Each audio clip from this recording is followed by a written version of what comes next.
এই দেখো বন্ধুরা, আমি আজকে রান্না করতে চলেছি ওলের ডাঁটা। তার সাথে একটু আলু দিয়ে দিয়েছি, কারণ আমি আলু ভালোবাসি তাই। আর এখানে লঙ্কা, আদা, রসুন, পেঁয়াজ পেস্ট করা আছে। আর এই যে কলাইয়ের ডাল দিয়ে করব, তাই ডালটাকে একটু শুকনো করার আগে নেড়ে নামিয়ে নেব। তো চলো রেসিপিটা কিভাবে শুরু করি সেটাই আজকে তোমাদের কাছে আমি শেয়ার করব। তোমরা চাইলে ডালটাকে তুলে নিতেও পারো, আবার নাও নিতে পারো। যখন কড়াইয়ে তেল দেবে, তেলের ওপরে ডালটা দিয়ে নেড়ে নিলেও চলবে। কড়াইয়ে তেল দিয়ে দিয়েছি, তেলটা অলরেডি গরম হয়ে গেছে। আমি একটু তেজপাতা ফোড়ন দিয়ে দেবো।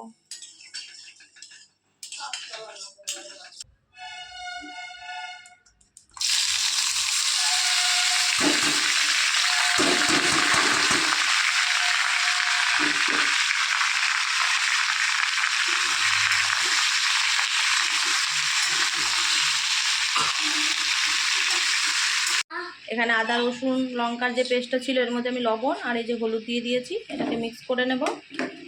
এই দেখো বন্ধুরা, একটু ভাজা ভাজা হয়ে এসছে। আমি ভালো করে মশলাটাকেও রেডি করে নিয়েছি। এবার এটাকে এর মধ্যে দিয়ে দেবো। যেহেতু এক হাতে ক্যামেরা ধরছি, তো তাই এইভাবেই ভিডিওটা করতে হচ্ছে। রেডি করা মশলাটা এর মধ্যে দিয়ে দিয়েছি। এবার সুন্দর করে মশলা দিয়ে কষিয়ে নেব, অনেকক্ষণ ধরে কষাবো। হ্যাঁ বন্ধুরা, তোমরা আবার মনে করতে পারো আলু দিয়ে কে ওলের ডাঁটা রান্না করে। কেউ করে না, আমরা করি। কারণ আলু ছাড়া আমরা কোনো সবজিই খেতে পছন্দ করি না। তাই আমরা আলু দিয়ে রান্না করেছি। তোমাদের ভালো লাগলে দেবে, না লাগলে দেবে না, কোনো ব্যাপার না।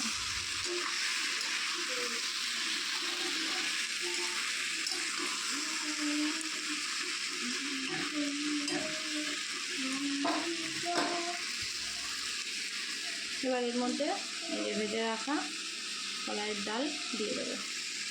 এই দেখো বন্ধুরা, ভেজে রাখা কলাইয়ের ডাল দিয়ে দিয়েছি। এবার এটাকেও ভালো করে কলাইয়ের ডাল দিয়ে ভালো করে মিশিয়ে নিয়েছি। এবার অল্প পরিমাণের একটু জল দেবো, খুবই সামান্য।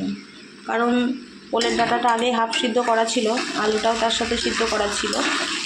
তাই ডালটা যাতে সিদ্ধ হয়, তাই সামান্য একটু জল দিয়ে ঢেকে রাখবো। পরিমাণে জল দিয়ে দিয়েছি। জলটা যদিও সবটা টানিয়ে নেব। এখন ঢাকা দিয়ে দিই।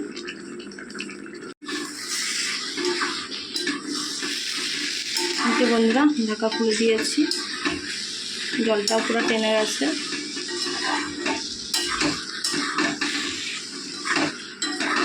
এবার একটু অল্প পরিমাণে চিনি দেব।